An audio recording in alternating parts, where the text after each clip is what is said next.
We have several NHL signings to discuss, as well as some unrestricted free agent rumors. We'll get into all the latest coming up next.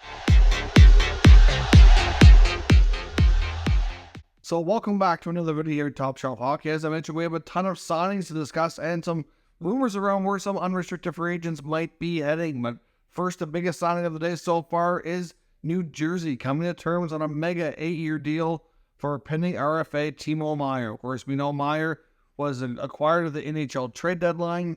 Like Alex DeBrincat, had a really high qualifying offer, which obviously teams were a little bit afraid of. And New Jersey and Tom Fitzgerald were confident and hopeful they could get him signed long-term below that number. And they've done that. They got an 8-year deal with an average annual value at $8.8 million. Now, this is a very front-loaded contract. A lot of the money, like his actual salary and bonuses being paid in the first handful of years, is a lot higher than near the end. A lot of signing bonus money as well. He will not qualify for trade protection in his contract until year number 2. But between years 2 to 5, there's a full no trade, no move clause.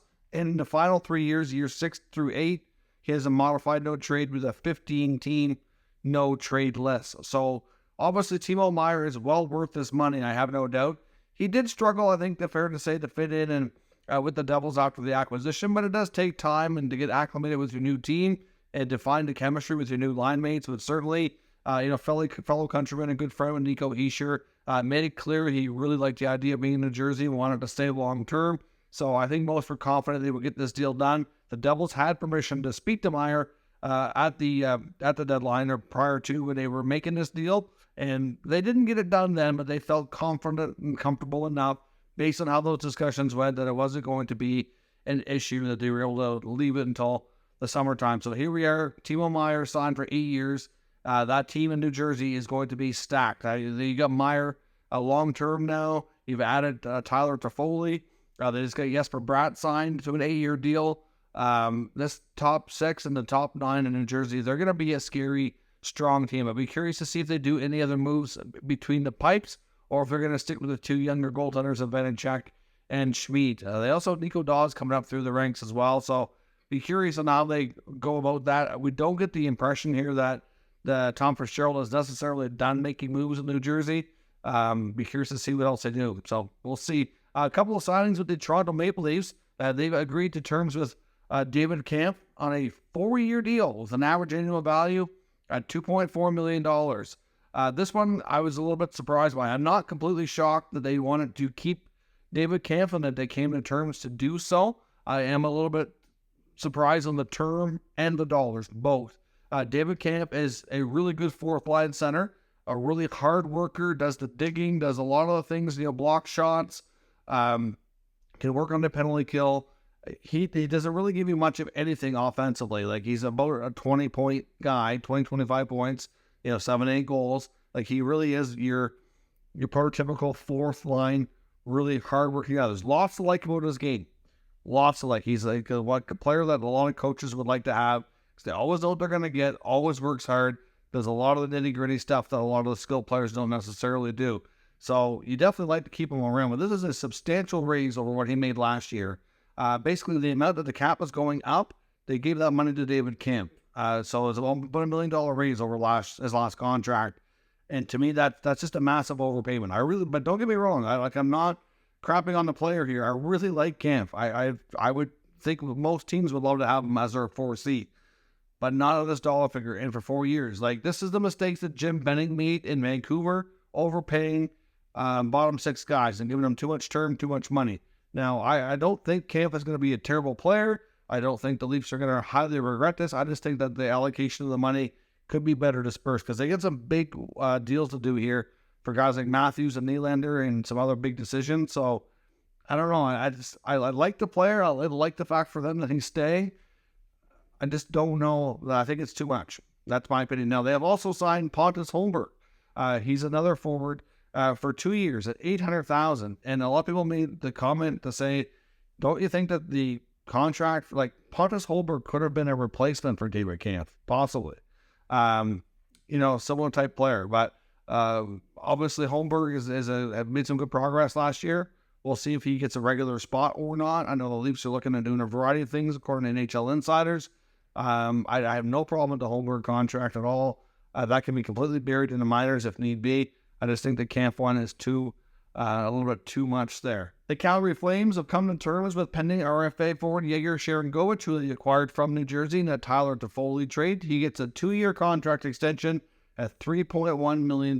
Now, this might seem a little bit too much in a sense as well. I see some people can talk about the money here. The term is a bit of an issue in a sense that it walks him right to being a UFA. He's 25 years old, so this allows him to be a UFA at the earliest possible outcome. So clearly for that kind of money, with the amount of experience in games that he has under his belt, you would like to see at least 1 or 2 UFA years bought up. That did not happen. So I think you might be able to make an argument that it's an overpayment in that sense. However, I do think that this guy can be 20 to 25 goal scorer, played in your top 9, possibly at times top 6. So I think from that perspective, it'll be okay. We'll see what kind of role he gets in Calgary. So I don't necessarily dislike it. I think I would have thought they could have got a little cheaper though. Even if they get that down to like 275, 26, something along those lines, would have been a little bit better, I think. And at the same time, getting him right to UFA status when you just moved a player who didn't want to be there. Like, you need players that want to stay. And if he does work out to score 20, 25 goals a couple of years in a row, his price tag's only going to go up. So I would have liked to have seen them sign him for at least 3 or 4 years, and maybe the term, or maybe the AAV would have been a little bit better, but we'll see on that, how it works out. Vegas also announced today that they've extended Braden Paschal. He gets a 2-year extension at $775,000. Of course, the Golden Knights being tied up against the cap and not having a lot of wiggle room, they need as many contracts like that as possible. And when he played last year, certainly seemed to be a serviceable player, so that's a pretty good signing for them. As far as some rumors around the NHL, there's talk that the Boston Bruins are going to be reuniting with Milan Lucic. That's not official yet, but I heard a 1-year deal around $900K. So it looks like he's going to be having a reunion in his old stomping grounds in Boston. We got confirmation from a few reporters that there's some players that are not going back to their old teams that are going to be definitely hitting UFA status. So with the moves that the Avalanche made, that pretty much guarantees JT Compher's going to market. Max Domi in Dallas as well. Of course, he was another deadline pickup. They did re-sign Dadonov, but Domi is not going to be doing so, at least not right away. He's going to market. Shane Gostisbehere is heading to market. It sounds like the Rangers might be looking to move on from Jerard Fagerberg. They may be exploring other options for the number 2 goalie spot, which might actually be Jonathan Quick. Now, of course, I have no clue what kind of money jobs the Quick's going to look for, but he would certainly be most likely an upgrade. Halak did have the greatest year. Now, his agent Alan Walsh has made it clear through social media posts that Halak fully intends to play next year and wants to compete still. So we'll see. Max Pacioretty apparently is getting some interest, but on a short-term deal because of the injuries he's faced the last couple of years. There is word that the Avalanche might be a landing spot for him. And besides the moves we've seen the Leafs make here today, of course, lots of other things are they're in the mix. There are some trade rumors around the Leafs as well, which, they've been linked to some players like Erik Karlsson. There's some that think maybe William Nylander's a trade target if he doesn't get signed here in the next few days. But they apparently are looking to add some more beef in the bottom 6. And they have been linked to some players like Ryan Reeves and Austin Watson. So we'll see if they add somebody who's a little bit more, known for fighting and big hitter and that kind of stuff into their lineup. So it would help make them a little bit tougher to play against for sure. So that's all of our signing news and UFA rumors for now. The draft just a matter of a few hours away. So stay tuned. There'll be lots of videos coming tonight as the trades break. And we'll be recapping the draft once the first round is complete as well. So stay tuned for all that coming here over the course of the evening. Thanks for watching, and I'll catch you next time.